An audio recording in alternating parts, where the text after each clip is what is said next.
जो ये शास्त्र विरुद्ध मनमाने कर्मकांड करते व करवाते हैं वे मोक्ष प्राप्त नहीं कर पाते, बल्कि वे प्रेत बनकर गया स्थान पर प्रेत शिला पर बैठे होते हैं। क्योंकि श्रीमद् भगवद गीता अध्याय 16 श्लोक 23 में स्पष्ट कहा गया है कि शास्त्र विधि को त्याग कर जो व्यक्ति मनमाना आचरण करते हैं उन्हें न सुख प्राप्त होता है, न ही उनकी कोई गति अर्थात मोक्ष होता है, जिससे सिद्ध होता है कि श्राद्ध पिंडदान करने से पितरों की मुक्ति संभव नहीं है और यह शास्त्रों के अनुसार सही भी नहीं है।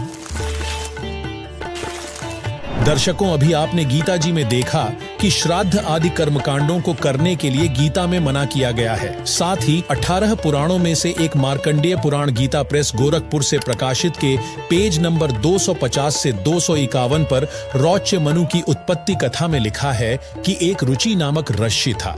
वह ब्रह्मचर्य का पालन करते हुए वेदों अनुसार साधना करता था। उसने विवाह नहीं कराया था।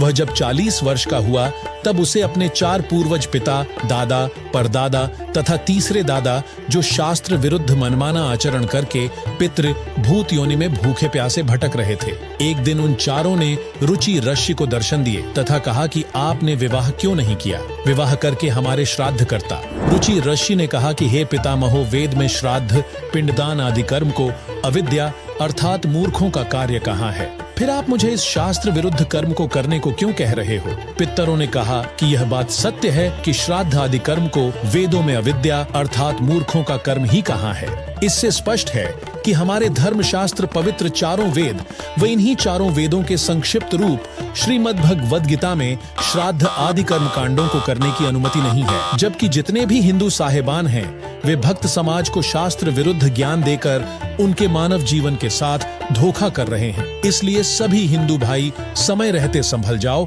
और इस धोखे से बचो। अधिक जानकारी के लिए संत रामपाल जी महाराज यूट्यूब चैनल पर विजिट करें और साथ ही प्ले स्टोर से संत रामपाल जी महाराज एप्लीकेशन को फ्री में डाउनलोड करें।